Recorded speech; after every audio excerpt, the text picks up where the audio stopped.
지구의 마지막은 어떻게 찾아올까요? 제3차 세계대전이나 소행성 충돌, 외계인 침공을 말하는 사람들도 있습니다.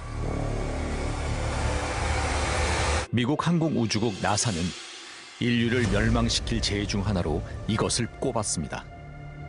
바로 슈퍼화산입니다.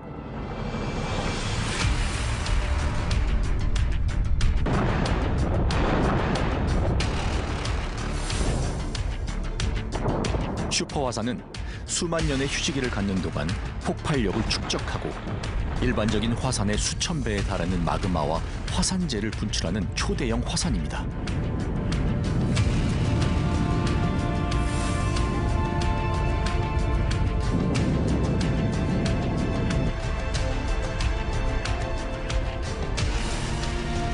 폭발의 순간 화산 정상부는 날아가고 칼데라라 불리는 화산 호수가 형성됩니다. 수십만 년에 한 번 분화하는 슈퍼화산. 우리는 그 위력을 경험한 적이 없습니다. 하지만 그의 버금가는 화산을 가지고 있죠.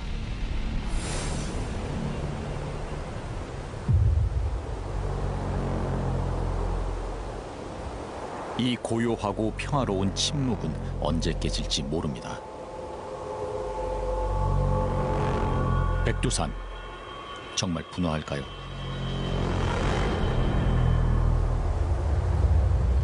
분화합니까? 분화합니다. 100%입니다. 그것은 마치 제가 언젠가는 죽을까요? 라고 물어보시는 거와 유사합니다.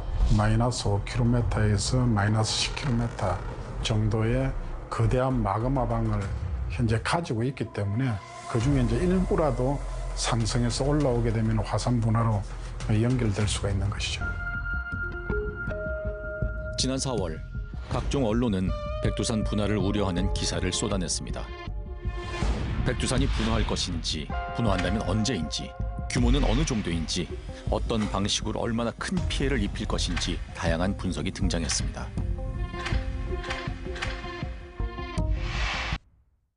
여러분은 한반도에서 단 한 번도 화산 분화를 목격한 적이 없을 겁니다. 민족의 영산 백두산이 언제든 분출할 수 있는 위험한 활화산이라는 것은 우리에겐 낯선 사실이죠.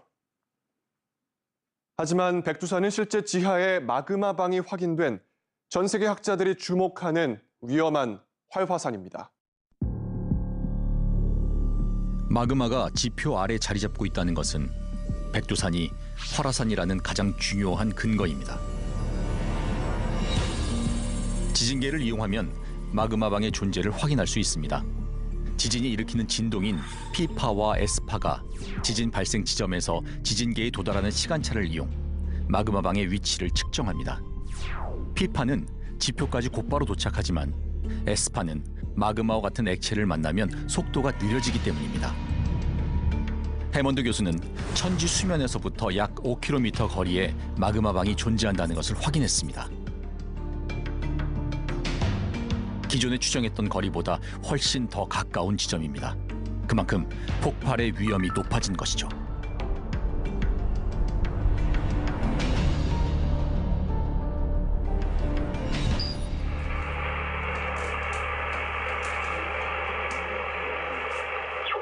(2002년 6월) 백두산 천지 화산 관측소의 지진계가 요동쳤습니다.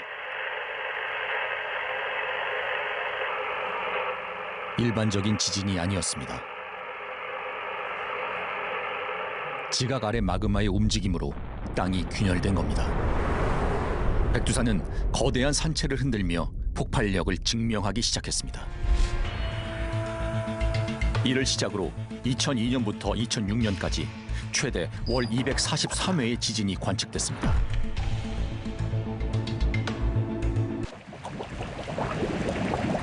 사람들의 발길조차 끊길 만큼 꽁꽁 얼어붙은 한겨울의 고산지대에 온천수가 끓고 있는 것입니다. 2000년 이후 꾸준히 상승한 온천수 온도는 2000년대 후반 정점을 찍었습니다.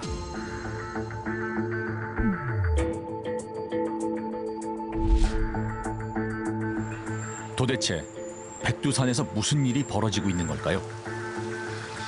백두산 천지에 가까워질수록 이파리가 모두 말라붙어 뼈대만 남은 나무들이 많습니다. 화산가스에 질식한 것으로 추정합니다.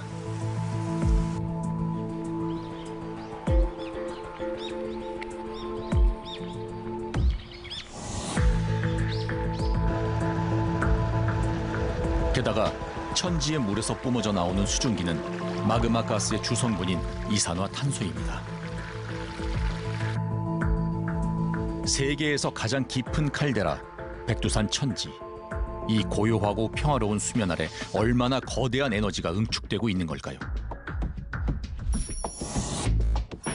2000년 초에는 마그마의 움직임이 원인으로 추정되는 화산성 지진이 급증했고 2005년에는 천지에 가까운 지표면이 약 7cm까지 상승했는데요. 이후 2011년에 이르기까지 매우 불안정한 수치를 보였습니다.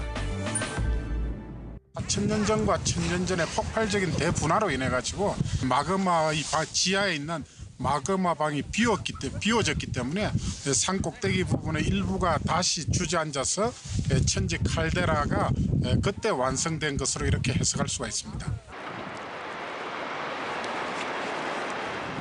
산의 윗부분이 통째로 날아간 흔적인 천지는 슈퍼 화산들이 폭발 후 남긴 정상부의 형태와 아주 유사합니다.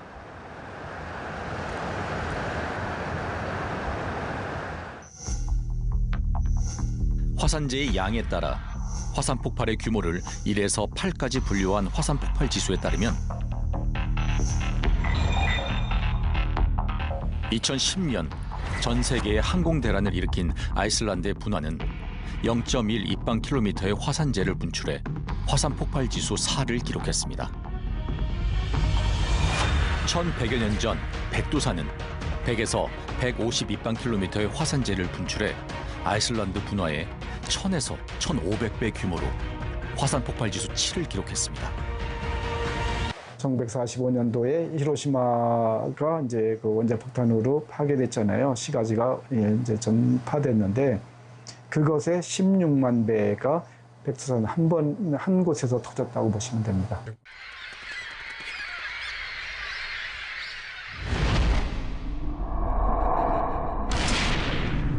백두산은 1100여 년 동안 침묵했고 그 오랜 기간 동안 힘을 응축하고 있습니다. 만약 지금 다시 백두산이 폭발한다면 그 위력은 얼마나 될까요?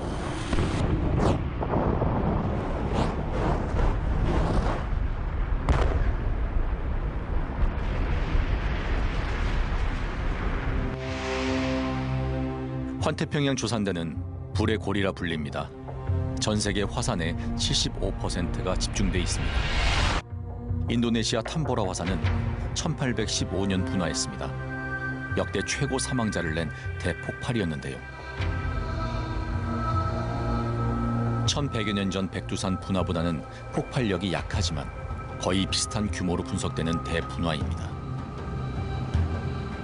200년이 넘는 시간이 흘렀지만 이곳 사람들의 기억 속에는 탐보라의 공포가 새겨져 있습니다.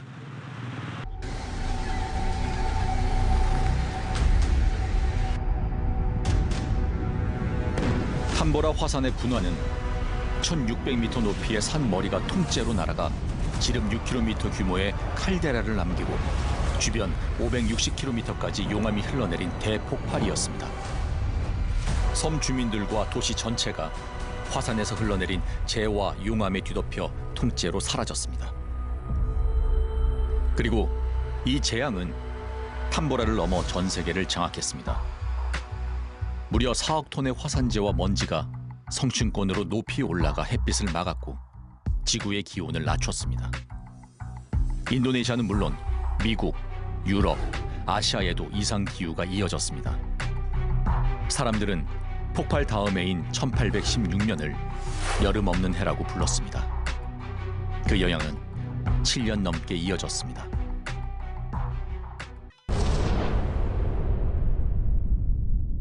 (1100여 년) 전 백두산 대분화 역시 한 나라를 쇠락의 길로 접어들게 했습니다.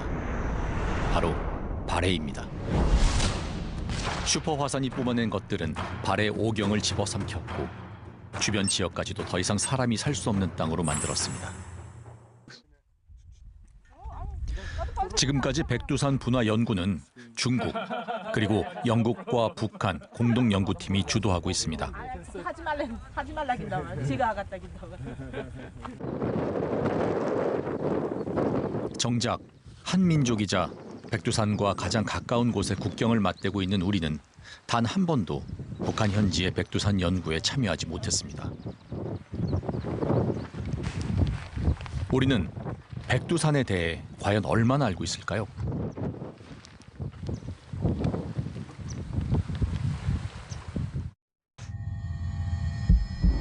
만약 화산재가 강원도 지역으로 내려와 동해로 빠져나가는 경우 남한은 엄청난 피해를 입게 됩니다. 농작물에 대해서는 피해가 대략적으로 11조 5천억 정도, 또 항공, 그다음 보건위생, 그리고 청소 비용까지 합치면은 약 20조에 달하는 그런 피해를 낼 가능성이 있는 것으로. 윤성효 교수를 비롯한 백두산 연구자들은 1100여 년 전 백두산 폭발 규모를 분석해 백두산 분화 상황을 시뮬레이션 해봤습니다. 점성이 큰 마그마가 급히 냉각되면서 유리 파편처럼 거칠고 날카로운 화산재가 쏟아지게 될 겁니다.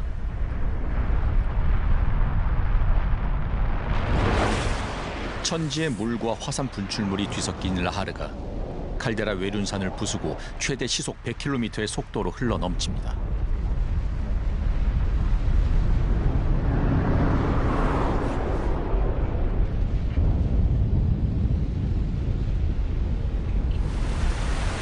천지에 있는 20억 톤의 물이 쏟아져 대홍수가 발생하고 주변 지역을 초토화시킵니다.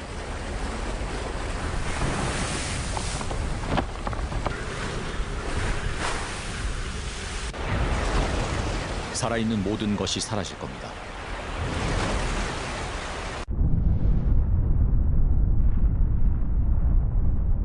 성층권을 뚫고 올라간 화산재는 항공 노선을 마비시킬 겁니다. 이것은 역사서에 남아있는 백두산의 분화 기록을 연대별로 정리한 그래프인데요. 100년에서 200년 주기로 잦은 분화를 일으켰다는 것을 알 수 있습니다. 또 1000년 주기로는 대분화가 일어나는데요. 현재는 이 두 주기가 겹쳐지는 시기로 연구자들이 백두산 분화 위험을 경고하는 근거이기도 합니다.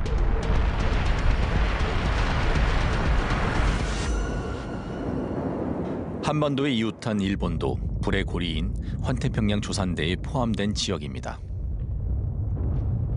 일본 화산의 60%는 활화산입니다.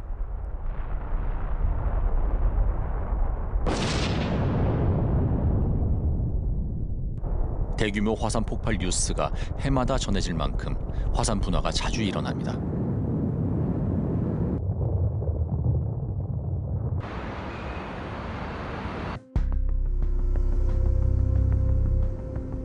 사쿠라지마가 최근 가장 크게 폭발한 것은 2013년입니다. 당시 상황을 보여주는 영상입니다. 사쿠라지마는 평상시와 달리 화산재를 격렬하게 분출했고 분연이 무려 5km 상공까지 치솟았습니다. 관측 이래 가장 높이 분화한 것입니다. 화산에서 시가지까지 불과 10km 밖에 떨어져 있지 않기 때문에 온 도시가 혼란에 빠졌습니다.